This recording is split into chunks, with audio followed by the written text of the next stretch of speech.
listen, huh? Oh, well, you know, I have to talk to somebody. It's living in a hiding. Yeah, hey, drinking saved my life. It did. You drank enough for your dodge. I had a light burning infection in my jaw. It helped? Yeah. You don't realize, like, look at Beethoven. He had the same thing I had. Beethoven would drink like barrels of beer a day, and it kept him alive. Jack Daniels? You never drank real German beer? German beer? I mean, I'm talking beer, bro, brewed from the waters of the Rhine, from the Donau, the Moselle. And Heineken, I could drink that together. And that's a mixture. I tried drinking Jever. Let me tell you something. Now, I'll throw $1,000. Okay, I can bet you. I get a case of Heineken and 2 quarts of sample black and white. And I bet you can't hang. So I bet you pass out. Make it a case of Jever.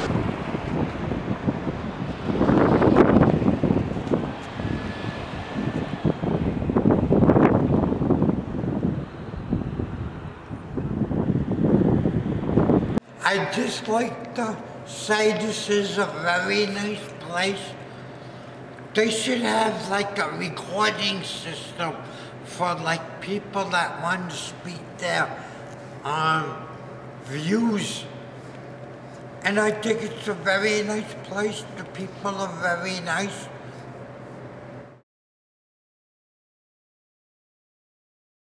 You come here, you're like a home away from home. It's a little rough, but you get used to it. Because it's just like, you know, you just gotta get up all night, every night, you know what I'm saying? Watch your stuff. Because there's a lot of people in here that steal. You know, it's just rough. But these people here, they do anything for you. You know what I'm saying? They do anything for you. Some of the staff is decent. You know, they'll help you out with things when you need it here and there, but very minimal. Very minimal. It is what it is. It's a shelter. You get the same crap at every shelter you go to. It's going to be a beauty. Me, I don't want to stay here any more than I have to be. I'm grateful for what I have here, but I don't want to be here any longer than I have to.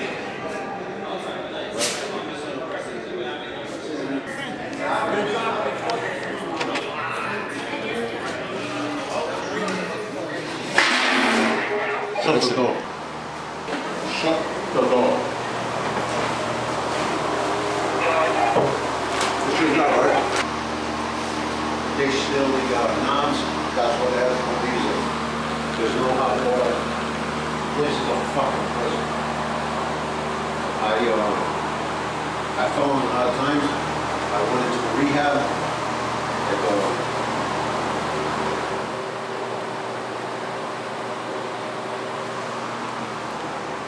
If this place can't sober you up, man, to get the hell out of here, you're screwed. And you know, I'm an addict. So they tell me they'll help me, but I don't really think they're gonna help me much until I try to clean it up. Oh yeah, I mean, don't get me wrong, I'm thankful for it, but at the same time, it's not designed at all to get you out. It's designed to keep you in. I just want to make sure I'm ready to do it when I do it, you know what I mean? They understand, they're forgiving and all that, but next time you could be 100% sure in your mind about whatever, and then there might be a little less motivation to help. This is what I think, but a lot of addictions go hand in hand.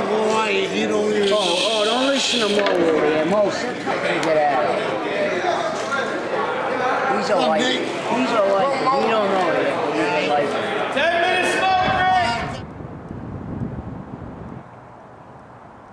You got people throwing trash all over the place. You got people smoking weed in the bathroom, snorting coke in the bathroom, drinking, all kinds of shit.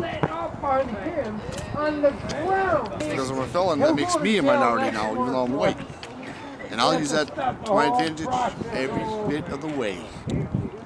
What else can I do? Think I want to be here much longer? Come on, man. Let's go outside. Get to the friggin' go ahead up in there. Age before beauty. Then you better get in there.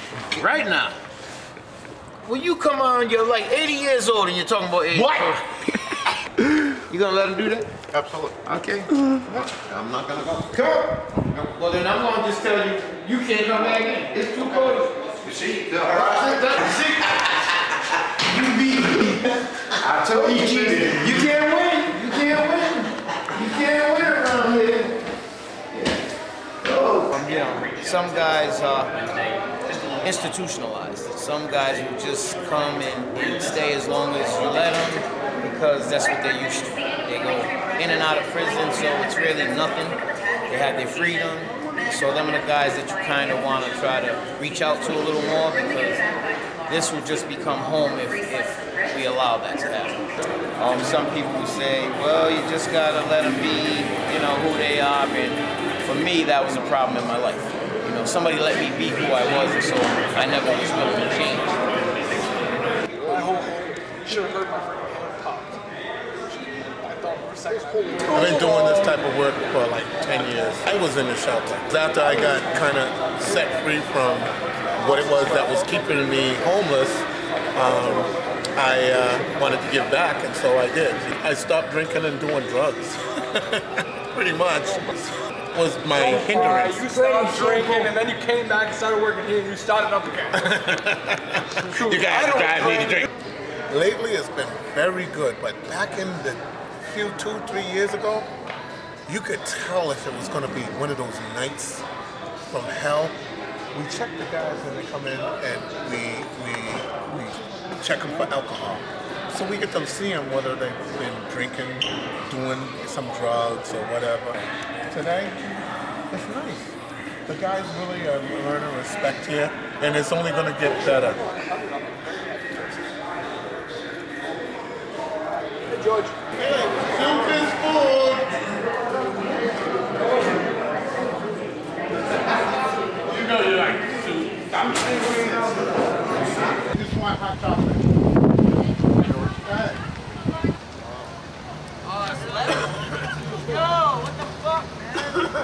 Live and learn and dream, pal. Maybe you'll get somewhere. How's that fucking Welcome to the circus. You're gonna go in the fucking circus. Can't go down there, guys. Can't go down there.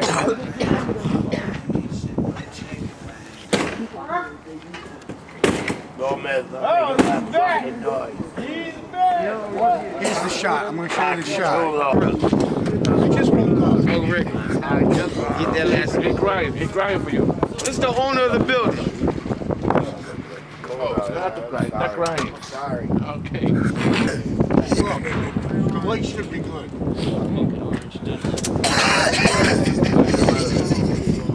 And they said I was aggressive panhandling, which wasn't true.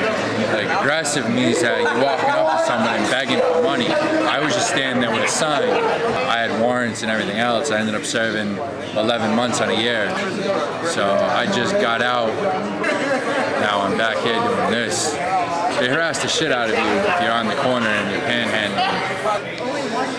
I was over on North Main Street and I was right off of a highway exit and I was just standing there with a sign and she put her blues on in the middle, like right over, coming over that bridge right where Flanagan's is.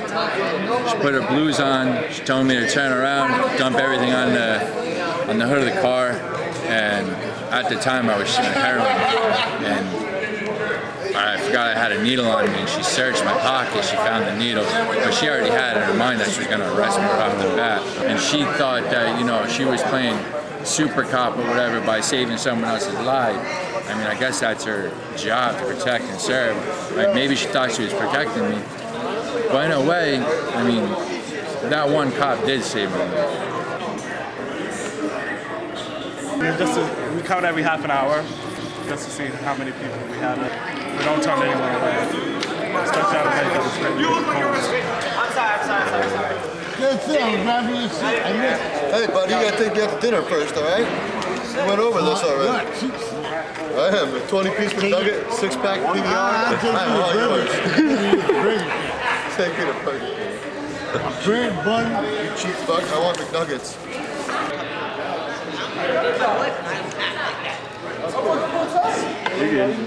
Yo quiero salir de aquí. Yo quiero irme de aquí. Quiero ser feliz.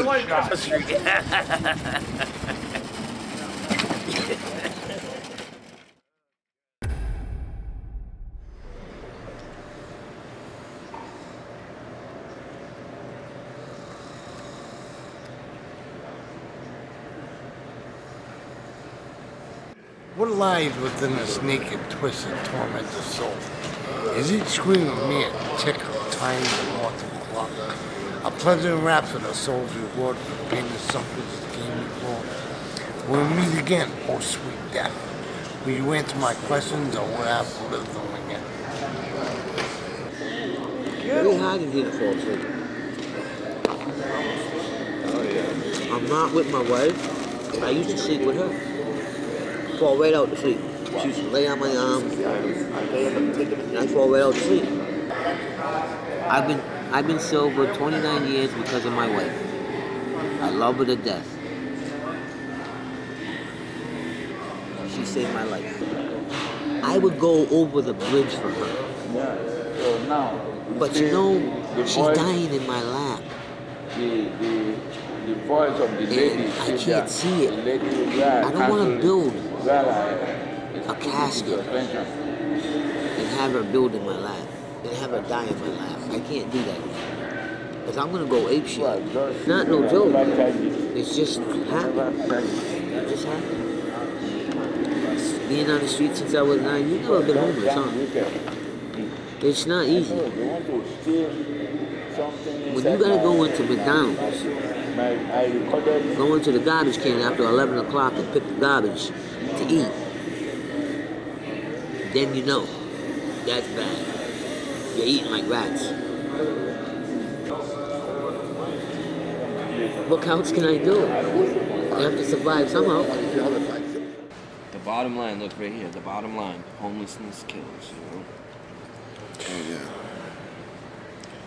yeah. Look. This is statistics by Substance Abuse and Mental Health Services Administration. After decades of research clearly point that the average death of a homeless person is 47, which is 30 years shorter than the average life expectancy of 77. Isn't that fucked up? This shit tears you apart. Like, the heartache, the pain that you have to wake up with every day, and you gotta kind of just put it aside. Say fuck it, you know, put it aside, just start your day and try to forget about it. You know, that pain alone in your heart, it doesn't leave. You know, no matter how much you ignore it. Actually, the more you ignore it, the more it fucking gets more painful. It's a very slow and aching, worst pain in your life. Like, some days I feel like I'll never be able to cry again. And then there's days where I'll cry every fucking day for like 3 days. And then you start losing control of your emotions. I'm a nice guy, but I start getting angry at the world. And I've come very close to going, you know, catching another charge for not being able to control myself, you know. And it's like, it's my fault, but at the same time, it kind of isn't because I'm losing control. You know, this homelessness really is like, we get caught in a stigma so bad, man. You know, like, this is a prime example. I had finally got my life in order. I got a job, and then I got another job. I had 2 fucking jobs at the end of this summer. And then Burger King and doing job lot floors in Rhode Island and Massachusetts and Connecticut. I was up for 3 days because the job lot job was 3rd shift. You do floors at night. And I'd come back to Providence between 5 to 7 in the morning. The shelters close at 6. So I would have to find somewhere to sleep. And it's not easy finding somewhere to fucking sleep. And even when you do find somewhere to sleep, you only have a limited time to sleep there. You know, and without some weirdo trying to fuck with you, or a security guard, or a police officer telling you to move. You know, so I ended up being up for 3 days, and I fell asleep at work twice. The 2nd time, my boss fired me. It's like, you cannot work without a home. And then where do we go when all the shelters kick us out? We go to jail. You know how many teenagers are in jail right now? Way too many. You know why? Because if you're up in there, you got a record now. Anything you do is being held against you in the court of law. So they look up your jacket. They see you done this in the past. They see you're on probation for this in the past. Guess what? You're all done. I was living in the streets since I was 9 years old, drinking, smoking crack, doing all the other things that they wanted to do. I spent most of my years in jail. I didn't even go to school. There's a new cop he arrested me 2 weeks ago for laying on the bench across from the URI.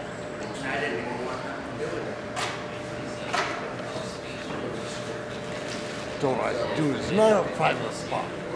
Put a park in the middle of the city, you show free movies, you sell food and beer and wine. Then it's a place for the public to come to. This makes it a public park. So I see it next day, what did I tell you yesterday? I said, dude, I don't give a fuck. He said, yes. You good, turn around, click. I said, yes. Biggest gang in America. Boys in blue. The cops are abusing their force. They have way too much power. Way too much power. We can't even walk down the street sideways without getting looked at. You know, that's too much. It's like everything we do is wrong because we're homeless. I ended up going to Supermax, and a lot of we call them demonstrations, like riots.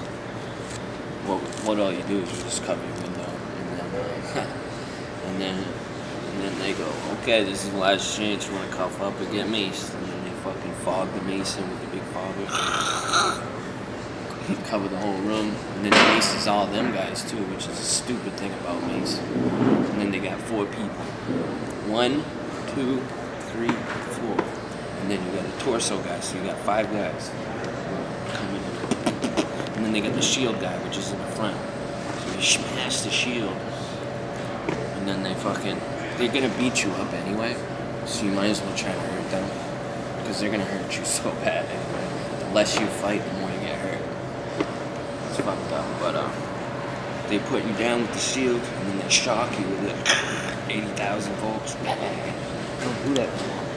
And then, you know, they got this guy and they throw you on a bed, put the knee on your chest, you know, and then the guy with the camera is in the background going, how do you work this thing?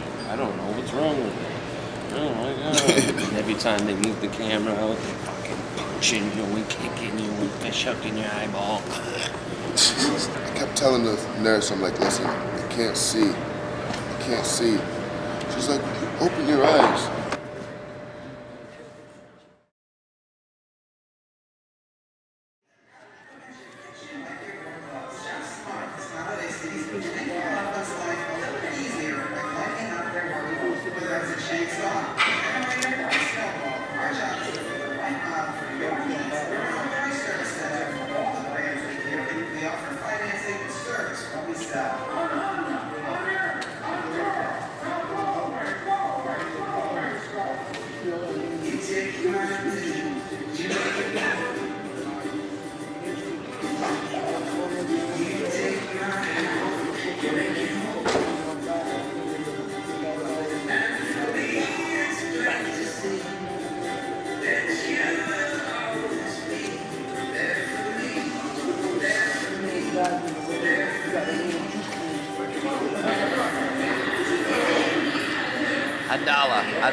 $1. It's gonna be raining in the morning. We leave here at 6:45. Yeah. Why should people leave here at 6:45 when it's gonna be cold and rainy?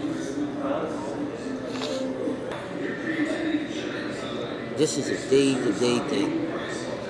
Back here by 5, out by 5:45. No matter how cold it is, no matter how rainy it is, no matter how snowy it is. And that's why people do drugs and alcohol. Because they don't have nowhere else to go. They don't have nowhere else to go, no other situation to go out. So where they gonna go? They ain't got family, they ain't got nothing. They go downtown and hang around. What's downtown?